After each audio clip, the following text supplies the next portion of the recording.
Lyra Sokolov had never seen so many stars fall from the sky at once. She stood in the wheat field behind her house, watching the bright streaks descend through the darkness. Her father had told her about meteor showers, but these lights moved differently. They slowed down, they changed direction, they were not stars at all. The 7-year-old clutched her stuffed rabbit closer to her chest. Something felt wrong, the air tasted like metal, and the ground had started to shake. "Papa," she whispered. The word, but her father was already running toward her from the house. His face held an expression she had never seen before, pure terror. "Lyra, run." He grabbed her hand and pulled her toward the emergency shelter. "Don't look back, just run." But Lyra did look back. She saw the ships landing in the colony square. She saw creatures emerging from them, tall, scaled beings with 4 arms and eyes that glowed yellow in the darkness. She saw them dragging people from their homes. The Voreks had come to Haven's Rest. Pavel Sokolov had built this colony's irrigation system with his own hands. He had buried his wife here after she died giving birth to Lyra. He had sworn to protect his daughter with his last breath. Tonight, that oath would be tested. He pushed Lyra into the shelter and turned to face the approaching raiders. 3 of them came at him with weapons drawn.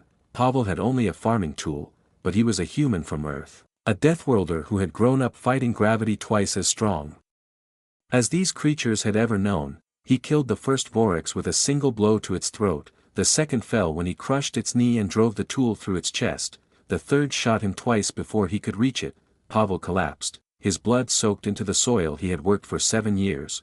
Through fading vision, he watched a Vorek soldier tear open the shelter door and drag his screaming daughter into the night. "Papa, Papa, help me." Her voice broke something inside him, something that would never heal. The raid lasted 17 minutes. When it ended, 43 children were gone, 112 adults lay dead in the streets. The Voreks ships rose into the sky and vanished among the stars they had pretended to be. Pavel survived. The shots had missed his vital organs by centimeters. Colony medics found him crawling toward the landing site, leaving a trail of blood behind him, still reaching for a daughter who was already light years away. 14 hours later, the distress signal reached Earth. Admiral Yuki Tanaka read the report 3 times. Her hands trembled slightly, the only sign of emotion she allowed herself. She had lost her own son to illness years ago. She understood what those parents were feeling. She understood it perfectly. High Counselor Brennan Walsh called an emergency session. The Galactic Assembly had already sent a message expressing concern and offering mediation services. They suggested humanity pay reparations for the Voreks soldiers killed during the raid. This was standard protocol when a minor species offended a major one. Walsh stared at the message for a long time. The Voreks Dominion had ruled their sector for 10,000 years. They had allies among the ancient powers. Their fleet outnumbered humanity's by 20 to 1. Every logical calculation said humanity should accept the Assembly's terms, negotiate quietly, and perhaps recover some children in a decade or 2. Then Walsh watched the intercepted transmission. It showed the children in cages, 43 small figures huddled together in the cold. Lyra Sokolov sat in the corner, clutching the empty space where her rabbit should have been, crying for a father she thought was dead. The transmission was meant as a warning. The Voreks wanted humanity to see their helplessness, to understand their place in the galactic order. They expected submission. They did not understand humans at all. Pavel Sokolov was brought before the World Assembly. He stood at the podium with bandages still covering his wounds, and he spoke. He spoke of his daughter's laugh. He spoke of the way she collected strange plants and gave them silly names. He spoke of the last words she had screamed as they took her. Then he spoke of what the Voreks did to the children they captured, the experiments, the breaking of minds, the transformation of innocents into weapons and slaves. Information gathered from other species who had lost their young to the Dominion. None had ever fought back, none had ever tried. They took our children because they believed we were weak. Pavel's voice carried across the assembly, broadcast to every human colony. They believed we would accept it. They believed wrong. The vote was unanimous. For the first time in human history, every nation united, every colony, every faction.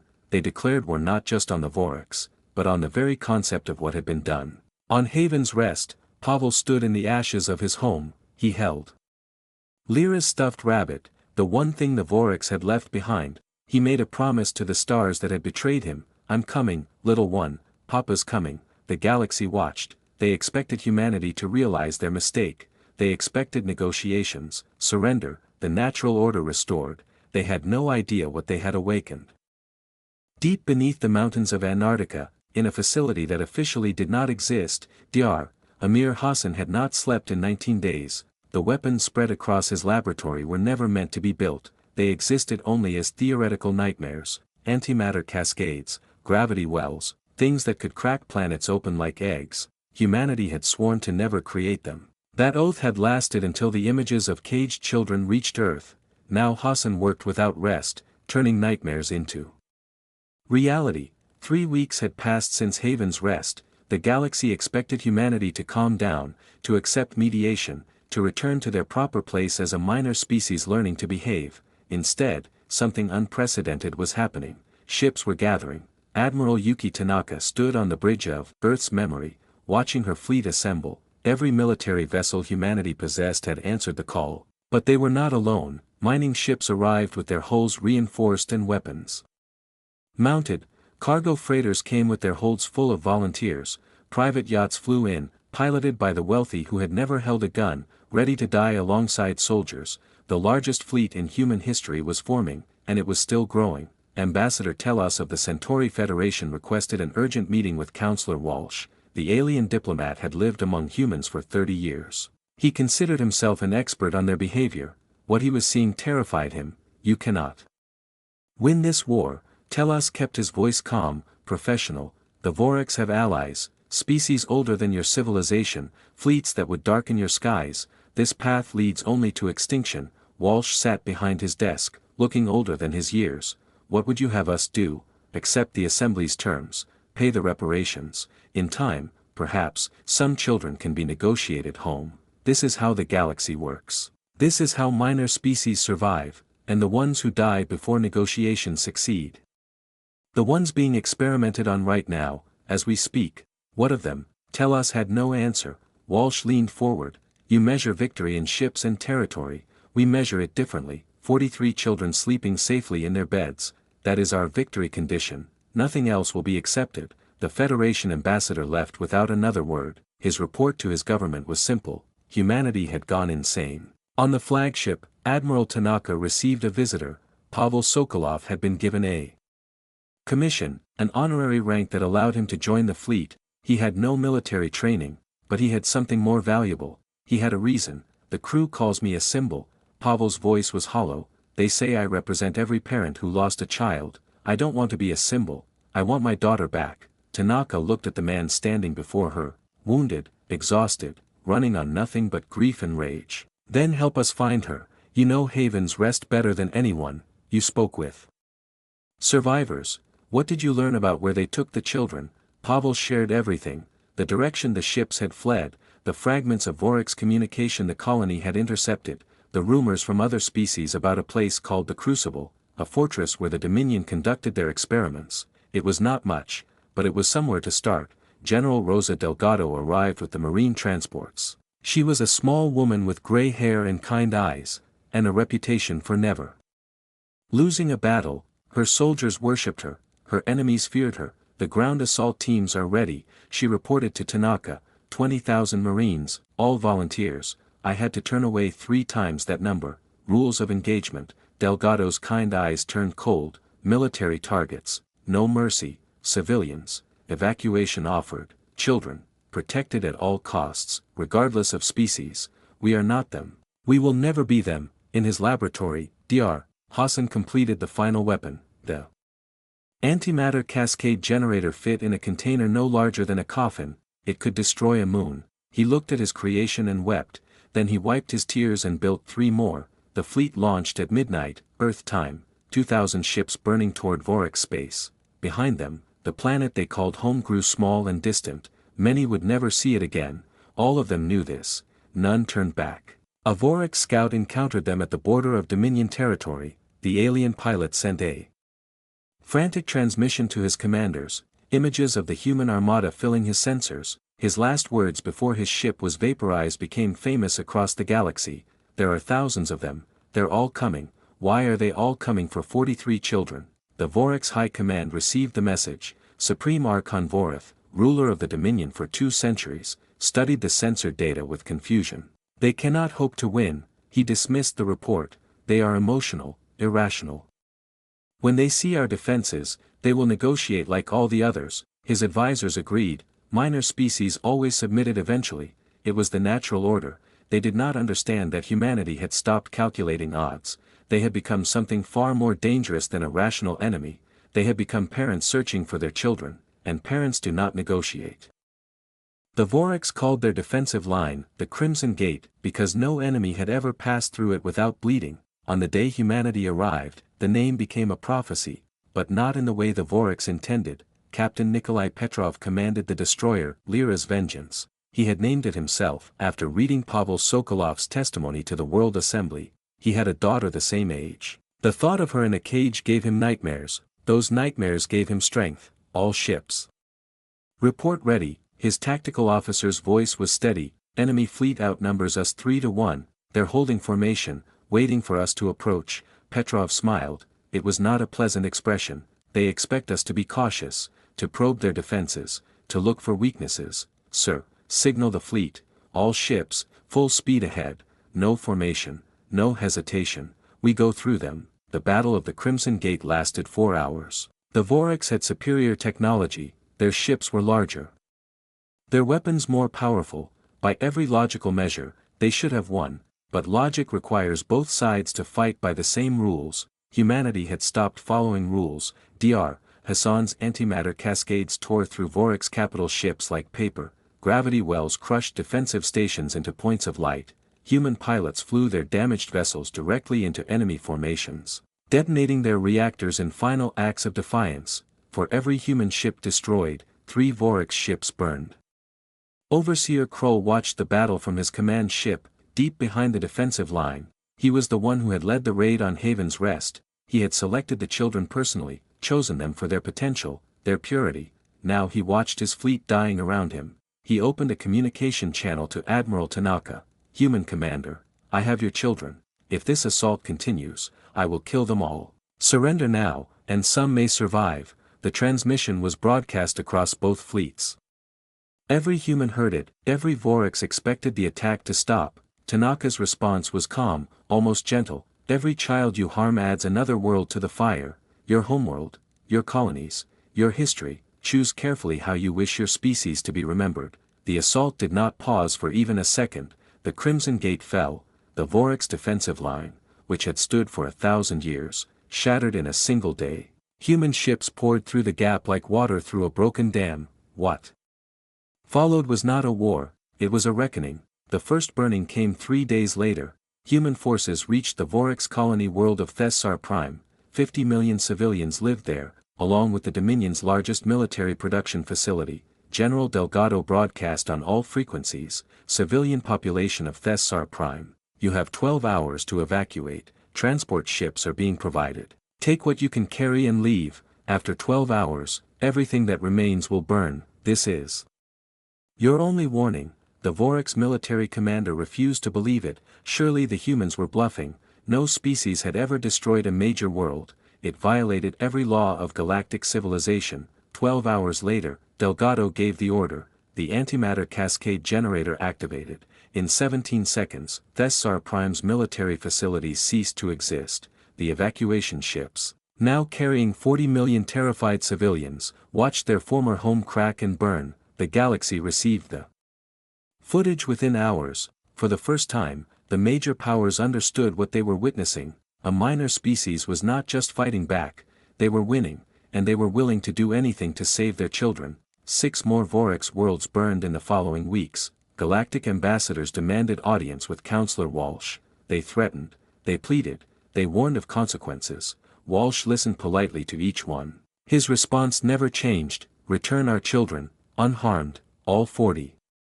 3 of them, then we will stop, nothing else will be considered. Pavel Sokolov led boarding parties through the wreckage of Vorix military stations. He was searching for any clue about where the children were being held. On one station, he found a research laboratory. The records showed decades of experiments, children from dozens of species. The youngest had been only 4 years old. None had survived. Pavel read every file. He watched every recording. He saw what the Vorix did to the ones They considered failures. His team found him 3 hours later, sitting in the dark, silent. He did not speak for 3 days after, but when he finally spoke again, his words spread through the entire fleet. They kept records, detailed records. One name appears in every file, the facility where final processing occurs. They call it the Crucible. That's where our children are. That's where we go next. Admiral Tanaka redirected the fleet. Supreme Archon Vorith received reports from the front lines. 7 worlds burned, his defensive fleet scattered, his allies abandoning him one by one. Surrender, his advisors begged. The children are not worth this. Give them back and negotiate peace. Vorith refused. The children were leverage. Humans were rational beings. They would eventually calculate the cost and back down. Every species did. He did not understand. Humans were not calculating anymore. They had become something the galaxy had never seen before. They had become the fire. The child they called Subject 7 had forgotten his real name. He sat in the corner of his cell, watching the other children cry. He used to cry too, in the beginning, but crying made the overseers angry, and angry overseers brought pain, so he had stopped. He had stopped crying, stopped speaking, stopped hoping. The other children looked to him sometimes. He was the oldest among the humans, had been here the longest. They wanted him to tell them everything would be okay. He never did. He had learned that lies hurt worse than silence. But today, something was different. The Vorax guards were nervous. They kept looking at the ceiling, flinching at sounds that Subject 7 could not hear. Something was happening outside the Crucible's walls, something the Vorax feared. Lieutenant Sarah Okonkwo flew her assault craft through a storm of defensive fire. She had lost her younger brother to pirates when she was 15. Taken from a transport ship, never seen again. For 20 years, she had wondered what happened to him. She would not let these children suffer the same fate. Alpha Team punched through the eastern grid. Her voice was steady despite the chaos. Beta Team, cover the landing zone. We only get one chance at this. Half her squadron died in the first 3 minutes. Their ships exploded around her. Pilots she had trained with, friends she had loved. She did not slow down. She could not slow down. The opening appeared. A gap in the orbital defenses just wide enough for the transport ships. All ground teams, go now. Pavel Sokolov hit the ground running. He had trained for 2 months straight. Marines had taught him to shoot, to move, to fight like a soldier instead of an engineer. He had absorbed every lesson with desperate intensity. His daughter was inside this fortress. Nothing would stop him from reaching her. The battle for the Crucible was brutal. Vorax soldiers fought with the desperation of cornered animals. They knew what humanity had done to their worlds. They knew what awaited them if they surrendered, so they fought to the death, and many humans died alongside them. Pavel's team pushed through corridor after corridor. Every room could hold his daughter. Every door could be the last. The hope was almost worse than the fear. Warden Thex watched the assault from her command center. She had served the Dominion for 40 years. She had followed orders without question, overseen countless experiments, processed thousands of children from lesser species. Now those species had come for revenge. Her communicator crackled. Overseer Kroll's voice, high and panicked. Execute the subjects, all of them. The humans cannot be allowed to recover them alive. Thex looked at the monitor showing the children's cells. 41 small figures huddled together, some crying, some holding each other, one sitting alone in the corner, watching with empty eyes. Her hand moved toward the execution controls, then stopped. She had never questioned orders before, but looking at those children, so small, so frightened, she thought of her own offspring. She thought of how she would feel if someone took them, hurt them, killed them. Warden, did you hear me? Execute the subjects now. Thex disabled her communicator. Then she opened the cell doors. Pavel heard the alarms change. The automated systems were powering down. Someone inside was helping them. His team reached the detention level in 7 minutes. The door to the children's section stood open, and there, among 41 terrified faces, he saw her. Lyra was thin. Her hair had been cut short. Her eyes were too old for a 7-year-old, but she was alive. She was alive. Papa. The word was barely a whisper. She had thought he was dead. She had watched him fall, watched the blood spread beneath him. For 2 months, she had grieved alone in a cage. Now he was here, wounded, exhausted, tears streaming down his face. But here. I told you. Pavel dropped to his knees and wrapped his arms around his daughter. Papa's coming. Papa always comes. Overseer Kroll tried to escape. He grabbed Subject 7, his greatest success, the child he had spent years breaking and reshaping, and ran for the emergency hangar. Pavel intercepted him. The fight was short. Kroll was a scientist, not a warrior. Pavel had become something else entirely. Within seconds, the overseer lay on the ground, disarmed and helpless. Pavel raised his weapon. Wait, the voice was small, hesitant. Subject 7 was looking at him. The first time the boy had made eye contact in months. Don't, he took my daughter. He hurt all of you. He deserves to die, maybe. The boy's voice grew slightly stronger. But we don't deserve to watch you do it. We've seen enough killing. Please. Pavel looked at his daughter. She was watching him with those two old eyes, waiting to see what her father would become. He lowered the weapon. Get him out of my sight. Let the tribunals decide. The evacuation was chaos. Vorax reinforcements arrived just as the last transport lifted off. Admiral Tanaka sacrificed 3 ships to cover the escape, brave crews who knew they would die, and flew into the enemy anyway, but the children made it, all 41 of them. On the hospital ship, Pavel sat beside Lyra's bed. She was sleeping, real sleep, not the exhausted collapse of captivity. In her arms, she clutched a familiar object. Someone had retrieved her stuffed rabbit from the ruins of Haven's Rest. 2 children had not survived the captivity. They would be mourned, remembered, avenged. But 41 had been saved. 41 families would be whole again. It was not over. The Vorax still had their fleet, their homeworld, their Archon. One final battle remained. But for this moment, in this quiet room, a father held his daughter's hand, and that was enough. Vorax Prime had witnessed the rise and fall of 1,000 lesser civilizations. For 10,000 years, the Dominion's homeworld had stood as a symbol of power, its towering spires reaching toward the heavens, its defensive platforms darkening the sky. No enemy had ever threatened its orbit, no invader had ever dreamed of challenging its might. Today, 2,000 human ships burned toward it like a tide of falling stars. Supreme Archon Vorith stood on the bridge of his command vessel, watching the approaching fleet. His advisors had fled or died, his allies had abandoned him, only his personal guard remained, soldiers loyal enough to die beside their ruler. They cannot be reasoned with.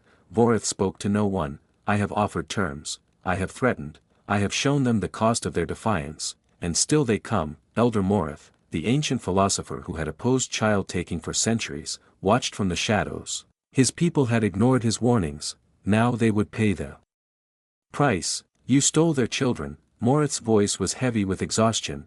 What did you expect them to do? Submit, like every other species, like every other victim. You should have studied humans more carefully. They do not submit, they endure, they adapt, they overcome, and when you hurt their young, the old Vorax shook his head. You created something that cannot be stopped. The Battle of Vorax Prime began at dawn. Admiral Tanaka had positioned her fleet in a sphere around the planet. There would be no escape, no retreat, no negotiation. This ended today. The Vorax fought with everything they had left, ancient weapon systems powered up for the first time in millennia. Desperate warriors flew suicide runs against human carriers. The sky above Vorax Prime burned with the light of dying ships, but humanity had learned to embrace the fire. Captain Petrov led the vanguard directly into the heaviest concentration of enemy forces. His ship, Lyra's Vengeance, took 17 direct hits. He kept flying. When his weapons failed, he used his engines to ram an enemy cruiser. He survived, barely, but the path was opened. Vorith activated his final weapon. The Doomsday device had been built 3,000 years ago, designed to destroy Vorax Prime itself rather than let it fall to invaders. It had never been used. It had never been necessary. If I cannot rule, Vorith's voice was hollow, then nothing will remain. Activate the device, let the humans claim only ashes. His officers hesitated. Elder Morith stepped forward. Behind him, shadows moved, other Vorax who had grown sick of the war, sick of the dying, sick of what their species had become. No more. Morith spoke with authority he had not used in centuries. The Archon does not speak for our people. The war is over. We surrender. Vorith reached for his weapon. 3 of his own guards stopped him. The old ways were dying. Even his most loyal followers could see that fighting further meant only extinction. The surrender was broadcast across the galaxy. The Vorax Dominion, which had terrorized dozens of species for 10,000 years, had fallen to a civilization that had achieved spaceflight barely a century ago.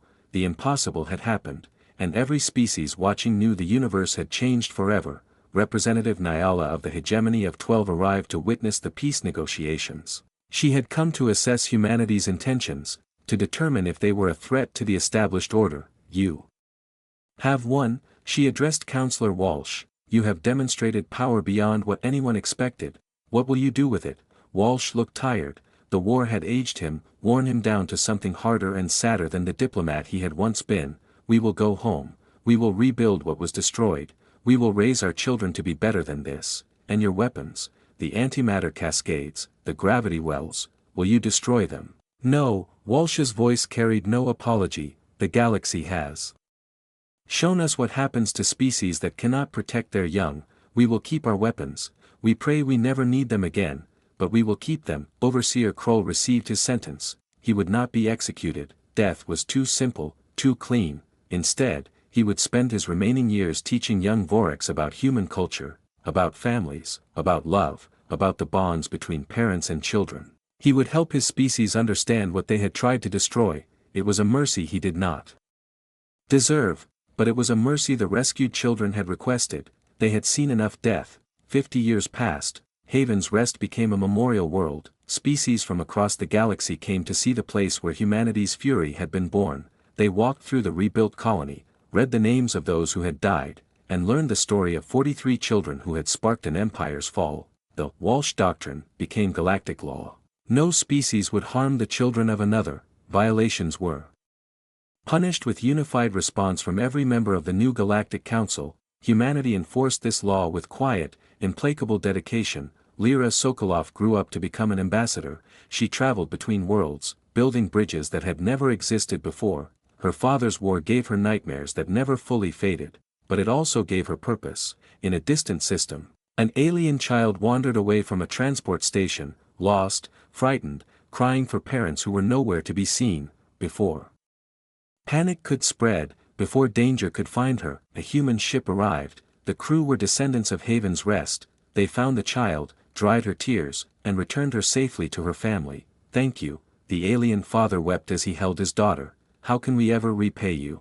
The human captain smiled. She had her grandmother's eyes, eyes that had once seen the inside of a Vorex cage. This is what we do now, she said simply. This is who we are. The galaxy had learned its lesson in fire and blood. Humanity would protect children, all children, always, and the universe remembered.